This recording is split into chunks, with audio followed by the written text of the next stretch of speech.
high. If this world was mine, I'd take your dreams and make them multiply. If this world was mine, I'd take your enemies in front of God. Introduce them to that life. Hit them strictly with the vibe. What's up, everybody? My name is Ryan Shepard, and you're listening to the Freelance Tape, the show where we dive into writing, the process that makes it all happen, and the people who do it. Today, I have a very, very special guest because I met this person when I was in college. And I remember her coming up to me, and I think I was sitting in the lobby of one of the dorms. I forget which name of the dorm it is. But I know it was my sophomore year of college, and she came up to me. And what did I say? Yikes. She was talking to me about poetry and Speak Fresh, which we'll talk about later on. And she was just talking about writing and the process of it. And I was like, I've known this person for a little over a year now, and we've never talked about writing. But she seemed very, very serious about this, and she seemed very enthusiastic about it. And 10 years later, she is still doing it, and she's still doing something very incredible things. Her name is Bayadir Mohamed-Osman. I hope I pronounced that correctly because I never pronounced your last name. But yeah, welcome to the show. It's great to have you. Thank you so much. I was like, what did I say? I'm so cringe when I meet somebody. I'm like, let's be friends. So I probably also said that. I'm so happy to be here, Ryan, and very proud of all of you've accomplished and following along with all of your writing and just culture. You've just been always tapped into everything. So really excited to be here. I guess we can start at the beginning. If you had to describe your younger self, as a child, how would you describe yourself? That's a really good question. I would probably, I'd say, I was always on my tippy toes. I would say I was always on my tippy toes, but always down to help. I was a people pleaser. Probably just because I came to the U.S. when I was 5 years old. So I, was in a new land, and my parents were in a new area, and we're all kind of just figuring it out as we went along. So I think my younger self was just kind of a combination of just curious, but also just cautious. Got you. Yeah. So last week we had a writer, John Morris, who I thought was from Georgia, but he very quickly corrected me and said he was from New York. And we had this conversation about how New Yorkers are probably first on the list to tell you where they are from. Behind them are LA folks, and I would put arguably in third, it would either be the DMV or Atlanta. Really? So I was going to say Texas. So actually, yeah, you are probably right. People from Texas will tell you either from Texas. But for you, when you hear the letters, the DMV, what does that mean to you in your identity? Because as you mentioned, you moved here when you moved to the DMV when you were 5. So how did that shape your childhood? Yeah, that's such a good question. Honestly, when my family first came here, we were in Prince George's County, and we were in predominantly lower class community. We were still figuring it out, you have this vision of the American dream, lights, camera, and then you come, and then it's my mom told me when we got here, I was like, this is not America, so that's where I grew up initially. But then over time, we moved around in Maryland, multiple places, and then I got to Howard County, and I saw Rockville, and I was like, oh, there's class differences. So I think DMV was a really good mix for me. And then especially going to American University for my undergrad, that allowed me to just see a very diverse spectrum of the way people live and backgrounds. So yeah, I would totally recommend. I could see why people start their families there and such, because it's you can have a community thing, you can still go out with friends, there's everything for everyone. Well, you mentioned it, American University, that's where I first met you. For you, what went into the decision to go to American University? Because I know for a lot of people, it's as simple as whoever is giving me the most financial aid, which was a big factor for me, or it was the dream school, or it was just a combination of both. For you, what led you to American? That's hilarious. Yeah, Georgetown didn't accept me. That's Oh the wow. honest truth. Georgetown didn't accept me. George Washington didn't accept me. John Hopkins didn't accept me. So I was like, I'm showing up. I'm pulling up to the closest thing I can. But also, like, on a serious note, like, when I did visit the campus and I like was like, oh my God, Washington DC, like I'm finally out of that Maryland bubble. Like I can start thinking about global causes and just everything bigger than me. And I'm so tapped into everything because like everything has a headquarters in DC. So that's what also did it for me. So I didn't just apply as like a safety net. Like I did love the school and when I was, applying and such, but then like if I would have gotten into Georgetown, like I'm a child of an immigrant, like I have a little bit of elitism in me, which is bad, and I'm working through it, and it's internalized, and I know myself. But I would love to be like, Mom and Dad, I got into Ivy League. I didn't. But yeah, that's why I chose American. It's not a pretty answer. I mean, it's a good answer. For me, it was sort of something similar. Yeah. It's ironic that you mentioned John Hopkins because I had a similar experience with NYU. That was my dream school. They did not accept me. And now I'm here for grad school. You see God? You see God? Yeah. You see God? That's exactly, yeah. You mentioned in your answer, thinking about the world and it being bigger than you. And you mentioned your Sudanese culture. Coming to DC, I think for me, as somebody who grew up in a town called North Plainfield, New Jersey, it's mostly Black Americans and first or second generation Hispanic folks. So my experience being exposed to the broader diaspora was a lot in DC. Yeah. For you, what is the Sudanese community like in Maryland? And also, given that you've spent a good amount of time in DC, what was that community like for you as growing up and as a young adult? Yeah, honestly, when I was younger, I wasn't really tapped into with my Sudanese community, because my family were like they're the types that just kind of beats in themselves, and we were just so hyper focused on like making sure we get good grades and like we weren't going out, like we weren't like going to community gatherings. If anything, we would stick home with like our families and aunties and stuff like that. So I feel like that's exactly why I am so immersed into it right now. I feel like I'm overcompensating and I'm trying to catch up. So, when you're kind of like, you didn't get much of it as a child, you're like, oh, gotta catch up. So that's what's exactly going on with me. And like the Sudanese revolution in 2019, when they were trying to overtake the 30-year dictatorship, I was like, oh my God, this is my calling. This is everybody's calling. So that's really what did it for me. We're going to get that in a minute. I did want to also mention, well, there's a poem specifically that I wanted to talk to you about, which is Secondhand Smoke and everything it's become and grown into. But I did want to ask you, for you, when did the process of not just writing, but poetry start for you? When did that first become something that you were interested in? Oh, that's a good question. So for me, so the Secondhand Smoke poem that you're referring to, it was my college essay getting me into college. And it was a simple, that was what that was. Because I remember exactly where I was. I was like, oh, I gotta start thinking my college essay. Oh my God. And then I was like, oh, I'll just write about being Sudanese.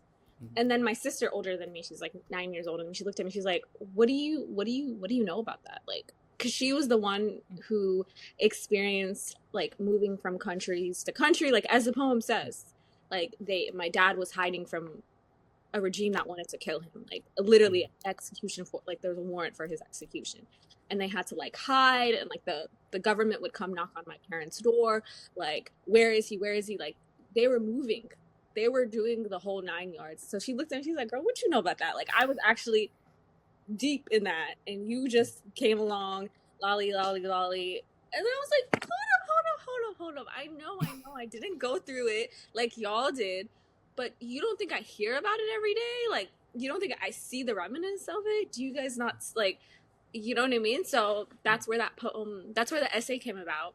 And then what happened was, I was in MSA, Muslim Student Association. There was like a Georgetown event or something, or George Washington event, and they were like, oh, we just need like an open mic, somebody needs to write something, like just to get it out there. And then I was like, my friends pressured me, You do, because you know how MSA. You remember the MSA? Yep. You're Yep. all 6 of us, so it was just like somebody got to step up.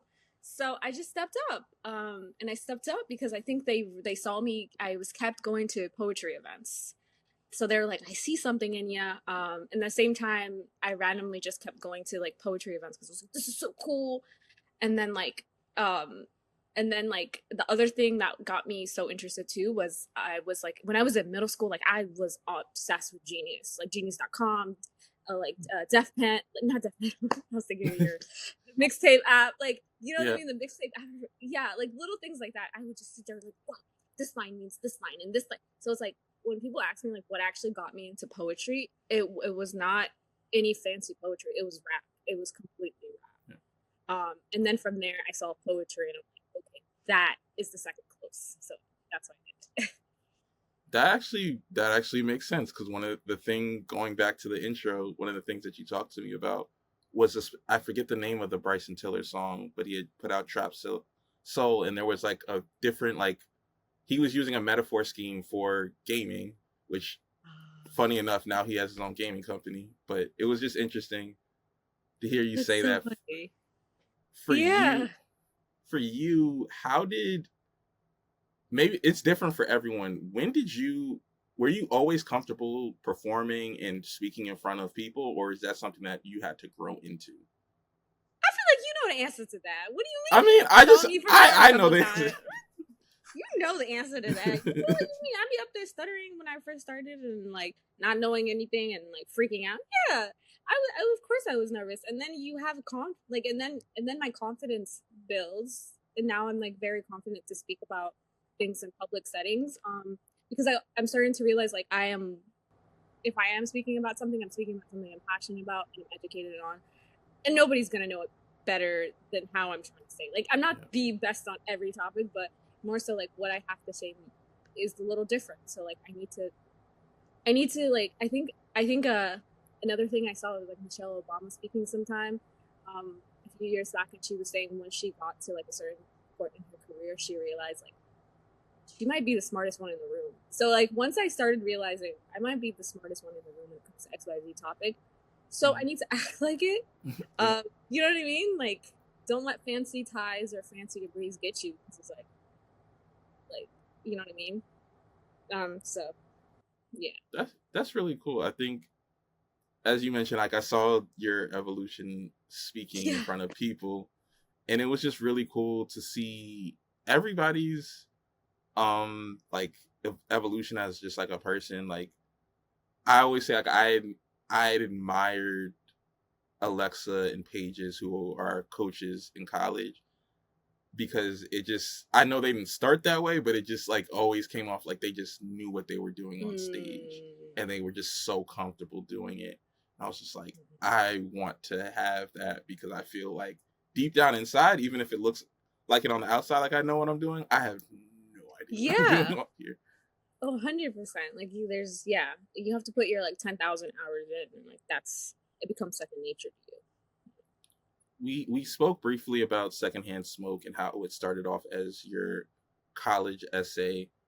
For you, when did that college essay become a poem? And then I guess the next evolution, when did it become a book for you? It's a very good question. It's such a good question. So it became a poem for my friends at that event, and then my friends loved the poem.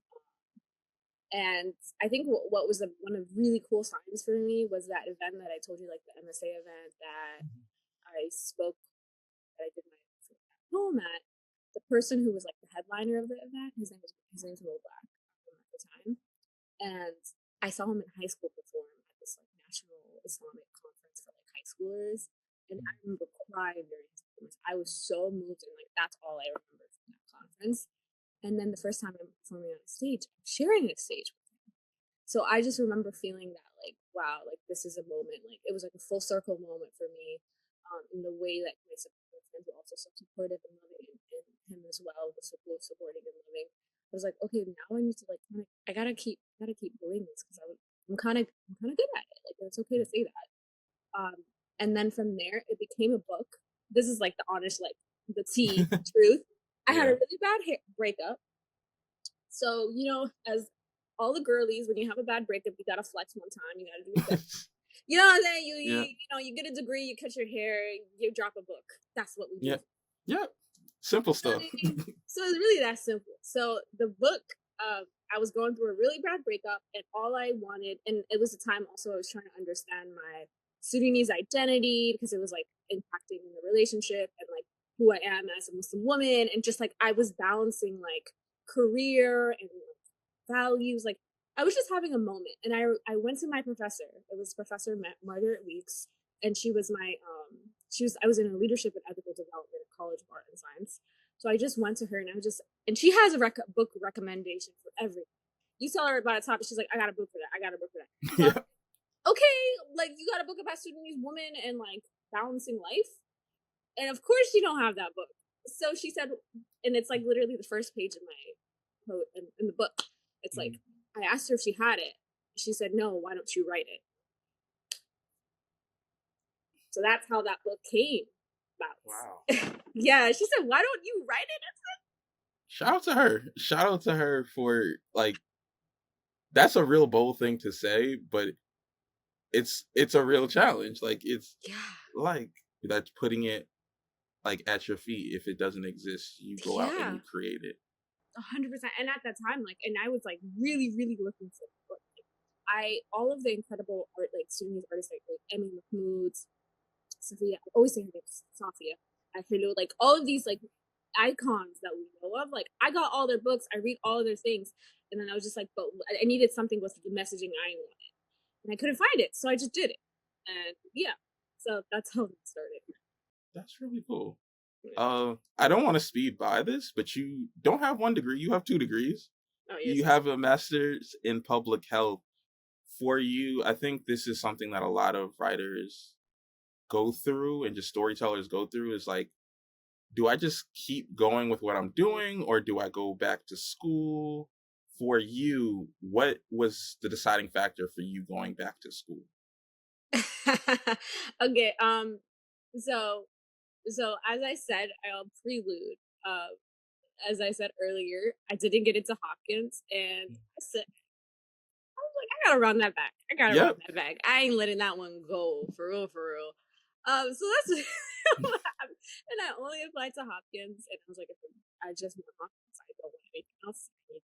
I need that number one to have that number one. And like I said, I'll admit I'm a little elitist when it comes to that. Just a little bit. It's just like the immigrant in me. Like, it can't go away. Like, it's just in me. So I really wanted it. But also, they have great programming when it comes to just like public health, social justice, things like that. Mm-hmm. So what did it for me was that I needed a deeper dive into public health and social determinants of health, because, as much as AU did a great job for me, like, we didn't go into deeper root causes of why certain communities are struggling more than others, why they're marginalized in the first place, and how this is a human rights, social justice issue, and not just, this community smokes too much. So I was like, I need a deeper dive. So that's what really inspired me. And then just logistically, COVID happened and the GRE was waived. I applied next week. I saw GRE waived next week. Free 99. Gotta go. Yeah, I was like, that's it. Say less. So So sometimes answers are just like, sometimes just like God makes things align a certain way. It's so true. Like I tell people all the time, I did not plan to come back to school. Like I got a random call from the head of my program, who was like my writing tutor for my college essay. He helped me write my college essay and get it published. I hadn't spoken to him since I had graduated high school. Right. And he called me randomly out of the blue 2 years ago. I thought he was calling for my older brother who had worked for him. And he was like, no, do you want to go back to school? And I was like, have you seen my transcripts from undergrad? Yeah. What? And then he just like helped you? He told me to apply, and he said I can't guarantee anything, but I feel if you're a strong enough writer and you'll figure it out. And like you said, it just kind of like the timing of it all made sense in terms of coming home, getting the degree. I guess going from what you said about going back to school, for you, throughout this time, you've also been doing performances. Like I remember you performing at Busboys and Poets, or being at Busboys and Poets. I think this was 2019. It had to be 2019. But since there, you've performed at Columbia. You've performed at Howard Theater recently, which we're gonna definitely talk about. For you, when was that moment where you started to feel, as you said, like, I am the expert on these things. I feel confident in speaking about these things. Such a good question. I'd love to know the answer to that question. When did it hit for me? Yeah. That's such a good question, because I have a reasonable answer of like once I started getting paid. That's a good point. Reasonable answer, like that's the logistic answer. Because like, for instance, like I'll give an example of like as to why that's so important. For like in my culture, Sudanese culture, you know, we have a lot of patriarchy, misogyny. It hits a little bit harder, and you know, people like to say because it's just Islam, but you know, no, it's just patriarchy and all that trash. You know, I had some family members in my life like, I don't really like you performing. I don't really like you going into an audience and speaking up and talking about our problems and our issues. I don't really like it as a woman, you doing this. And then I remember showing them a paycheck I got, and it completely changed the conversation. Was over. They said, I'll take you to the next performance. Yeah, absolutely. So logistically, once, like, you know what I mean? Logistically, you're an I'm getting paid for a service, like you know what I mean? Like I'm legit, like paper qualified for it. So like that's what that happened. But I'd say internally, like this is something that I still have to prove it to myself, even though I sound very confident. I enter a room, I have to remind myself every time. So like I'll give like a recent example. Like 2 months ago, I'm sure you're familiar, in New York, they have like the United Nations gatherings. They had the status for Commission of Status of Women, and it was all these incredible world leaders in a room, and like UNICEF and WHO and the refugees won, and ambassadors from different countries. Like, I mean, we're on the 20th floor of this building, or no, 20th is humble, 40th floor. I look out the window, you see the Empire State, you see, like, I'm in downtown New York, and I'm like, what DF? Like, how did I end up in this room? I was born in a small village, and I don't have, like, these people, their network is nothing compared to my entire country. Like, you know what I'm saying? Like, so and then after a while, you realize, like, that doesn't really matter, because I'm the one who knows the work in Sudan right now. I'm the one who has the personal experience. I'm the one who's working with my community. Like, they are doing incredible work too, but just the power of like lived experience and community building, like no amount of degree, no amount of paycheck will allow you to be able to be an authentic storyteller. Like, a storyteller is something that you can't necessarily learn. And advocacy is not something that you can study. It's more so just something within you and not within you. So I just use that energy when I enter a space. Yeah. And that's a really big question and a really big answer. This might be a bigger question, but I just want you to answer it in the best way that you can. I remember I was watching an interview a couple months ago with a sportscaster. His name's Amin Al-Hassan. He's a great friend. He was doing an interview, and I don't want to misquote him, but he said something to the effect of, "There's no amount of distance I can travel, whether it be in America, where I don't feel the weight of what's going on home." For you, how do you balance giving that experience and talking about those things with also managing your mental health, your emotional well-being, with all the things that are going on that affect you in a real way? That's such an important question. So, like, going back to like that pivotal moment a couple months ago, and I would say even last year, like they call it UNGA, United Nations General Assembly, the 79th one. It was maybe October, November, and I have photos. I have photos on my phone of my family in 2004, maybe. We came to America in 2000. So in 2004, there was this major massacre that happened in the city that my father's in. and it's by the same people who are murdering people right now. And it's a photo of my parents, and I remember being there, not in the photo. My parents and my uncle and were protesting in front of the United Nations, like with our signs, and it says, and it's so impactful because it's like our English is not even, the spelling is not even accurate. So we're holding the signs up for the thing. So imagine 20 years later, I'm inside of the United Nations talking about the same issues with the same people in charge. Yeah. But this time I'm inside them. And it's like, that is what I carry when I do this work. It's really difficult for me, but I also always remember that when I enter a room, it's like I have so many other people supporting me and so many other people like ancestors wise, but also just elders who have brought me to this point and who are taking care of me, that my responsibility is like bigger. Like, you know what I mean? Like I do get paid sometimes a little bit from my advocacy work, but it's nothing nothing that breaks the bank. So it's like I don't have a responsibility to a company. I don't have a contract that I'm trying to fulfill. It's a accountability to my community and my family.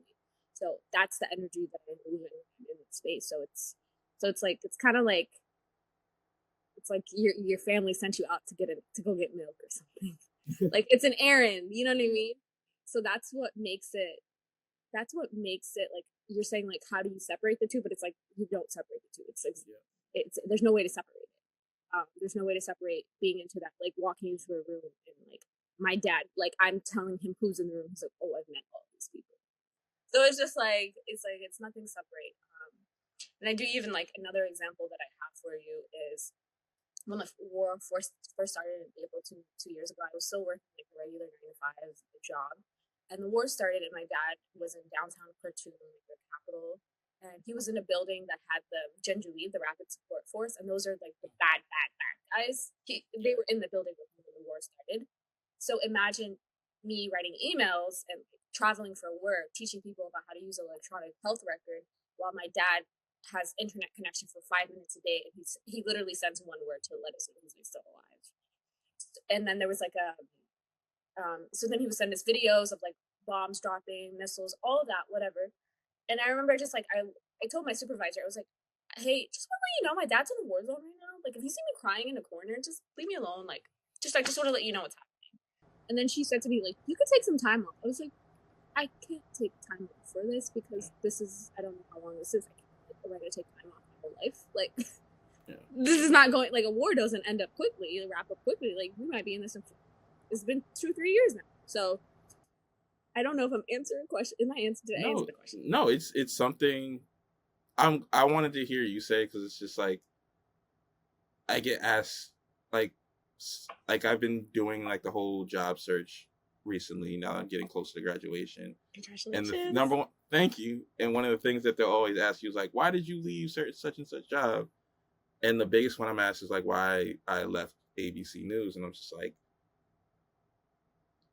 I was working there as, I'm the person that was in the bureau when we got the call about George Floyd in the George Floyd video.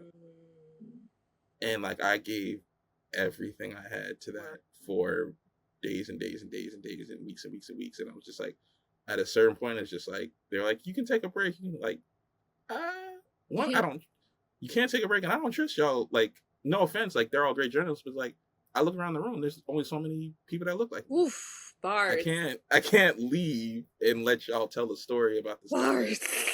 We're in the middle of the murder in the middle of the street. And it's just like you said, it's just like, and also, like you said, the time period. You don't know when this is going to end. You don't know what the resolution is.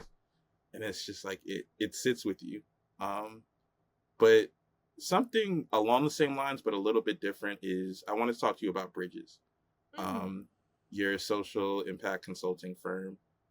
One, I guess this kind of builds upon what your professor told you, but when did you get the motivation like, this needs to be created and I want to create this in this way? Because like you said, you had been doing consulting work and different stuff, but to start your own firm is something completely different. Yeah. This is such a good question. To be honest, it's actually like a really cheesy one. again, it's so cheesy, and I'm so blessed to be able to say this one. So I'd say I got married early 2024, January 2024, and Congratulations. Thank you. I don't have my ring on right now, but it's okay. Shout out to he's in here.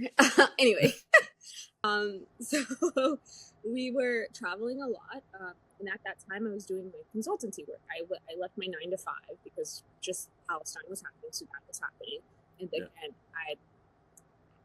I can't just work a normal 9 to 5 and not talk about these issues when like my communities are dying, they're being massacred. So I left that and I just started doing consultancy work. And then there was a time where it's like there was a time where my whatchamacallits were wrapping up. My projects were wrapping up. And I was like, okay, time to go look for a 9 to 5. LinkedIn, Indeed.com, yada yada. And then my husband, who's an entrepreneur, he has this own tech startup, AI startup, and a digital media agency as well that like just incredible influencers. He looked at me and he said, why don't you build your own thing? So yeah, this is what keeps happening to me, Ryan. Yeah. People keep doing this to me. So he said to me, why don't you just build your own thing? And I was just like, how dare you allow me to dream? Like, what are you talking about? What do you mean? Like, go get it. So yeah, so that's the answer. He was like, you need to build your own thing. Like, you're already doing incredible work. Just put a name to it. Like, just having a teacher, a professor, a husband, a partner that just believes in you so much that allows you to like take risk. Like, of course, he'd be like, go get a job, make money. No, he believed in the ability of me to like make money off of this, have a living, make impacts, and just build it on my own. So just that's love from him. I'm eternally grateful. But just that's the importance of community and having the right people around you. Like, that is how I did it. I want to, like, my goal is all my friends in the room. Like, when I say I did something, I'm not bragging. I'm just talking about my day. And I want the same energy. Like, if your friends aren't pouring into you and your community is not pouring into you, it might be they're the wrong community or you're not pouring into them back. So that's the point I'm at.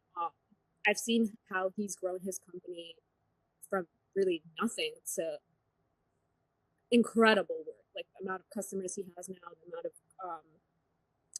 of like influencers he's got to work with, and like incredible professionals. He helps Kevin Garnett right now on his podcast. Like, just seeing that, when I first met him, to seeing how things have grown, like, yeah. So my answer to that is having inspirational people around you and being inspiring to those two.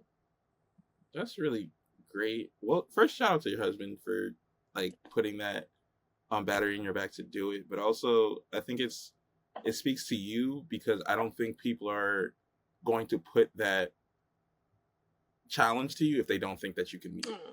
Thanks. And I think that speaks to one other thing that you said that I think is super, super important is you pouring back into your community, pouring back into the people around you. Yeah. For you, you've spoken about your teacher, your husband, like, I guess more directly, just how has your community of friends and family helped you keep you upright during this journey of writing, advocacy, and all of that? What? Oh my God, they're the bread. They're the backbone of this entire thing. I do it for them and I do it with them. Yeah, they're my audience. They're my everything. Because this is the work that I'm doing. I'm not trying to impress big companies. Like, no, I'm trying to make sure me and my people eat it and we all eating good. Yeah. Like, that's my goal right now. Like, even now when we first hopped on the phone call together, I'm like, no, I'm gonna help you get your O5 interviews. Thank you. There's no question about that. Like, I'm ready. Like, you know what I'm saying? Like, this is exactly, and that's the only, I truly believe. And even same with like activism. Like, we're not liberated until all of us are liberated. Like, and same goes for me. I'm not winning if the people around me are not winning. So how they've done it is like, one, they've been so open to all of my different career pivots. Another way, they support all of my like content. They get my merch, my books when I was publishing and releasing things like that. How else? They've also allowed me to be human and realize like I'm not always on like they still come over for movie nights, but they come over to see me perform. How else have they poured into me? And also hold me accountable, I'd say too. Accountable to my own strengths. Just like I said, Ibrahim, my husband, has done the same for me. Like, he could have allowed me to take the easy route, and he didn't. So, always pushing me and holding me accountable. That's dope. I guess there's two more questions before we get to like the quick hits. I guess for you,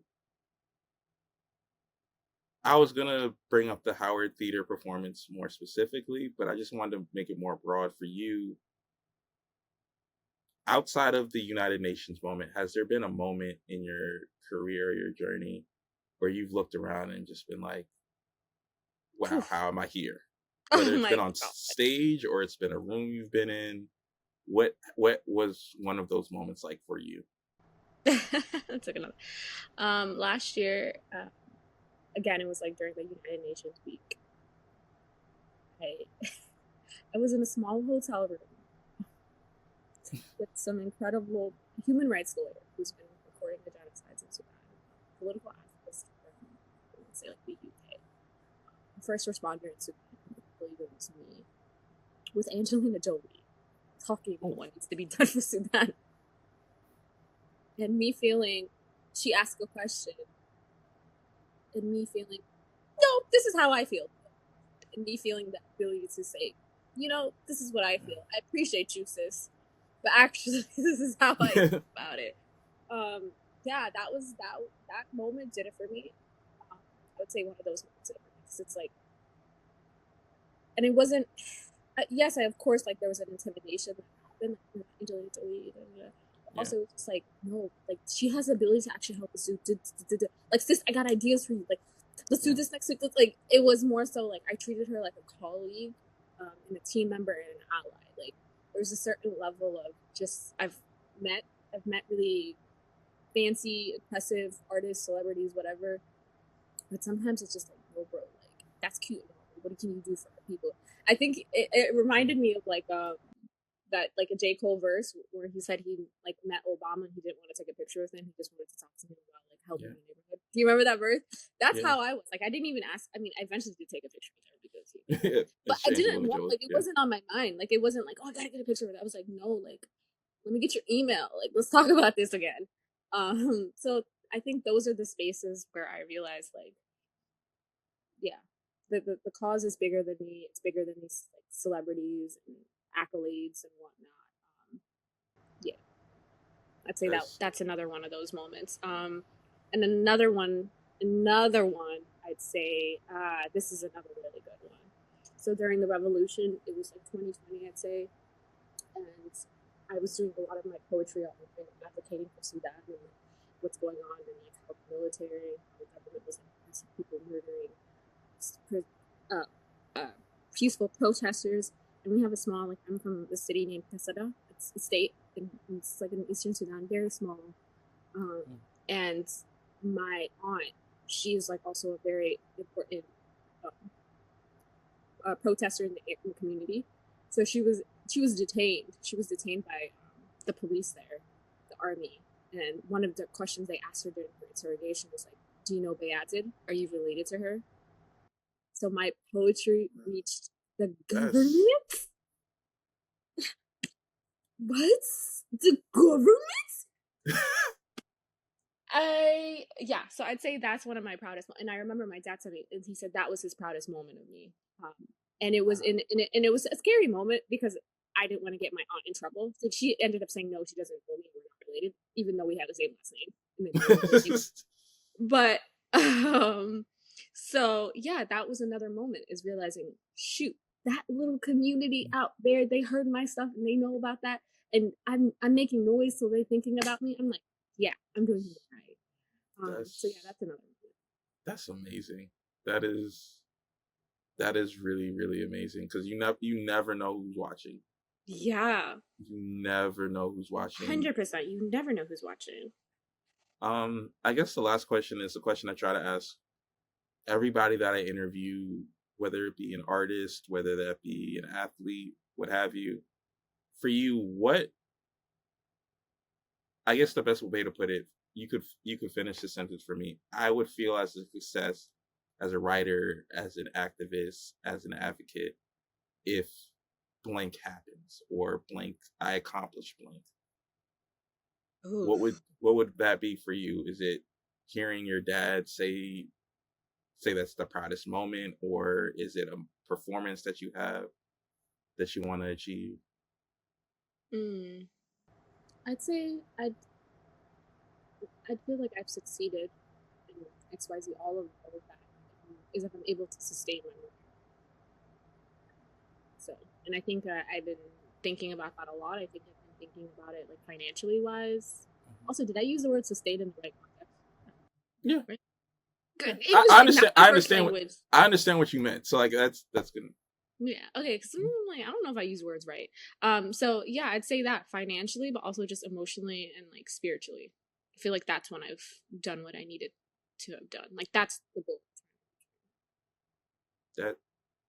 I feel a lot of the same ways. Like I always, like sometimes like when I was talking to James off camera, he was like, "What was like your favorite moment as doing poetry?" And I was just like, my last performance at Cupsy, because that was the one time I got to perform in front of my stepdad, and that meant like the world, because I don't get to perform in front of. I think I performed in front of my mom once, and I've been doing poetry since I was a child, 14, 15. Yeah, like I don't think my brother's ever seen me perform. Like this, really? Like my family, like it's sort of like what you said with your family. It's just like, in a certain way, it's just like I always feel weird performing like personal stuff and speak like I'm speaking for other people in front of those people. It's like, yeah, literally. It's like I feel crazy. Like I feel crazy. That's one of the reasons. Like shout out to like Danielle, who she writes for Def Pen. I was like, I felt weird performing sometimes in front of her when I was younger. I felt really like don't ask me about it after. Don't ask me about none of this stuff because it just comes out. 100%. And that's honestly one of the reasons it's hard being friends with poets and art, because it's like, sis, you okay? Like that was a lot. Like you want to talk about that? To this day, I still hit up Sid. I still see their IG stories and I'm just like, are you okay? Are you literally fine? Like, are we okay? Like, what just happened? Or seeing my friends that are like rappers and artists and they be saying, I'm like, really? Okay. Oh. Yeah. But I guess the last part of every interview, I try to do a this or that. So the first question I'll ask for you is, as a city, because you've gone to school in both DC or Baltimore. You're so unserious. I thought you were going to say New York or DC. No. You're so unserious. You know the answer to that. Like, Baltimore is not even a part of the DMV, please. And as someone who's lived and grown up there, like, unserious. Wait, actually, can you explain? Because for me, this has always been like the most difficult part. Why does Baltimore not want to be considered part of the DMV? Is it like because they want their own culture? Is they want their own they have thing? their own everything, their own culture, their own community, their own hub, their own language, everything. They're different. Gotcha. Like Baltimore is like so like rich, I feel, and then the rest of us are just like trying to catch up with the rest of America, and like I don't know. Baltimore, I just feel like it's so rich and powerful, so it doesn't need to be a part of a region. Like Virginia needs some siblings. Same with Maryland. Like it can't just be. But Baltimore can be on its own. That is true. And I would even say, like, I'd feel like once you get past a certain part of Virginia, they don't feel like they're considered part of the DMV. Yeah. It's only really like Arlington, Manassas, and then after that is it's West Virginia. Like, they might as well just West Virginia. Just take them. Yeah. I thought you were going to ask New York or DC, and I mean, New York. Oh, it's New York? Okay. Yeah, it's definitely New York. What? What has, I guess this is the perfect second question, like, what has been your favorite part about moving to New York and being out of the DMV? New York, I mean, I want my initial response is like, you can't fail here, but like, anything's possible. I don't want to say that, God forbid I ever fails, but just like, the stakes of failing here are so much higher. Like, it's you're here to hustle. You're here to get what you need to get and keep going and move and like you don't come here to lollygag. That's the number one thing I always tell people is like, if you are not from New York, you really have to want to live here. You have to want to live in this area because one, rent is too damn high. Yeah.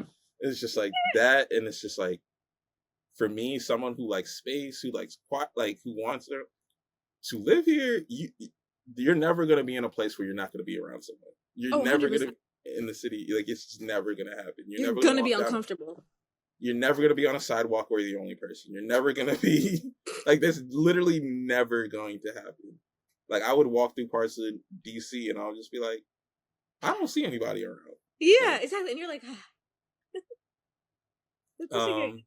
yeah, that too. There is one last question I wanted to ask you. But Drake or Kendrick? No. Sorry. I mean, you can answer that. No, I just, you know what I mean? Like, I never get to, because you're like a cultural music editor as well. And I was gonna ask you. I mean, I'll ask you that next. But the last thing I wanted to ask you is the last 5, because we talked about Bryson Tiller. Last 5 R&B albums or songs that you listen to that you can remember. That's a hard one. I don't listen to R&B like that. Okay, I'll ask you more about rap. I listen to R&B. You, as a writer, who are 5 artists that when you read their lyrics, as someone who's been on Genius and done all these things, who are 5 artists when you look at their lyrics, you're like, how did they write this? How did they come up with this? That's a good answer. I'm going to take that opportunity and say my 5 artists who are friends and peers. Am I cheating? Because people around me amaze me a lot. You put me onto some music by some of the stuff you shared. Really? Oh, yeah. No, and those are the people that I want to help you, like, connect you to. Okay, anyway. I'm sorry. So I want to shout out some of like my really good friends who are doing amazing things, and their lyrics are incredible to me because I get to see the entire like process with them. The first one that comes to mind is Lavina Burby. She is a Sudanese artist, rapper, neo soul. She has an EP coming out soon, so I'm so excited for that. So one of her favorite songs of mine is Gravity, Say So. She has just a couple projects out already. So R&B, she's one of my go-to. And the next person that comes to mind for me is G. Salih, one of my really good friends as well. Yeah. He's in Virginia. He's just very dope rapper. Yeah, there you go. He was just on this I-95, and I got to see that process with him. So cool. So he's one of my favorite as well. Another person that comes to mind is Adesada and the Moobatoons, a really good friend as well, folk music, Sudanese. And she, her band, are based in New York. They're going on tour this year. Another one is my other friend, Sin Kane, incredible artist. I got his merch from Howard Theater. I was so honored to share the stage with him. Incredible, and they're also going on tour this year as well. Yeah, those are the main people that come to mind. I'm sure there's tons more, but honestly, like my goal, I love listening to my friends' music because if you don't listen to your friends' music. Yeah. You know what I'm saying? Like, I love a good playlist if it's just people. Because I'd be texting them like, "Can you update the lyrics on LinkedIn? Can you update the lyrics, please? They're not accurate." Or I'd be like, "What did you mean by this line?" So I love having access to like your faves. So those are some of the people that come to mind. It's really dope because it's really cool. Like sometimes I'll get asked like, "Why are you reposting the same artist?" Because for me as a journalist, like I'm gonna tell everybody, go listen to Reggie Becton because without Reggie Becton, I don't have a career. Go listen to Cautious Clay because Cautious Clay was the first person to give me an interview. Like I'm always trying to show people, like you said, just about supporting people that have been there for you and that are friends. It's just like talented. I'm not saying support the friend that's just been doing this and they probably need to stop. No, I'm talking about the people who they bops. They got bops. So yeah, that's my whole mind. And the thing is, that's something that I do admire about you. You've always done that. Like all of the so much of the reporting you've done, it's people that I've never heard of. I guess the last question I'll ask you is, for a lot of people, they're always looking. This is for me as a journalist, but I also have heard this from friends. It's just like, I want to learn more about such and such topic, but I don't know where to go because I don't know whether this news source is trustworthy or that. For you, outside of obviously your connection to it through family, where do you go to learn more about what's going on in Sudan or Palestine or other places that are going through a lot of hardship right now? Yeah, no, it's a really good question. Honestly, I focus on local community organizers who are doing Mm-hmm. the work, whether on the ground, and of course those are your first-hand sources. So definitely, like, who are like, there are people, reporters and journalists that are still in Palestine and still in Yeah, Gaza right now, like, and they're risking our lives. They're risking their lives to get us information. Like, the least you can do is be a witness of what they're trying to share. And same with Sudan. There's a lot of people who are risking their lives. Journalists right now, I'm sure you would care about this piece of data. 80% of their media has been shut down in Sudan because they're being yep, targeted. Yeah, so it's just like the 20% who are still functioning, they're risking our lives just to get us a piece of story. It's a story. So the least we can do is be at least a witness. And then from being a witness, we hopefully not just be a bystander and help out the way we need to help out. So there are a lot of community organizers who and activists who are doing the work. So I'm not with that, oh, why is nobody talking about, why is nobody, no, yeah, they are. They are. You just not looking. You just not looking, you're not reading. Oh my God, like, what do you expect? Of course, CNN's not going to cover it every day. Like, yeah, we need to be our own media. We need to be our own journalists, and you know, and stand with our vulnerable people all over the world. absolutely. I agree with that 100% because working for a few more major news organizations will make you look at the broad scope of media in America a lot differently in Right. terms of how we get our news. I always tell people this, you'd be shocked how many reports or news stories are written based off of something that was put on Daily Mail. Go on dailymail.com, it's a UK site. You will see how many stories that go there. It's sort of like the UK's version of TMZ that start there, and they'd have to do additional reporting and fact checking, but then end up on your major news sources. Yeah. It's not as, unfortunately, it's just not as original as you would think it would be. And the reporters they do send overseas, you don't really get to hear from them a whole lot, which is unfortunate because, as you said, I've considered myself to be very dedicated to my work and my craft. It takes me a lot for me to risk getting shot, but you do it for people that you care about. You do it for your community, and you do it for stories that matter. So shout out to all of the journalists that are overseas, whether that be in Sudan, whether it be in Palestine, wherever there is conflict, in Ukraine as well. Yeah. That are risking their lives. Even in America, like, yeah, people who are trying to report what's going on in our prison system, what's going on in ICE detention centers, like, yeah.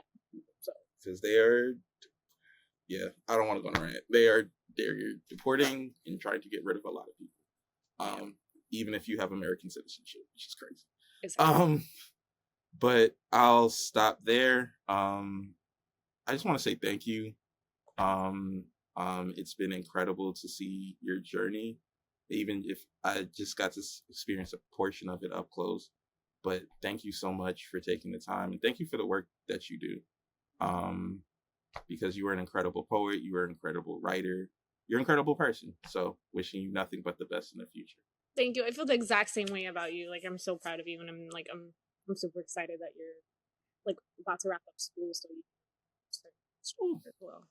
This time next week, I have my degree, but I will have walked across the stage. Amazing. So. Oh my gosh, I'm so excited what the next chapter holds for you. Thank you. Of course. All right. This has been episode 3 of the Freelance Tape. We'll see you next week. Peace.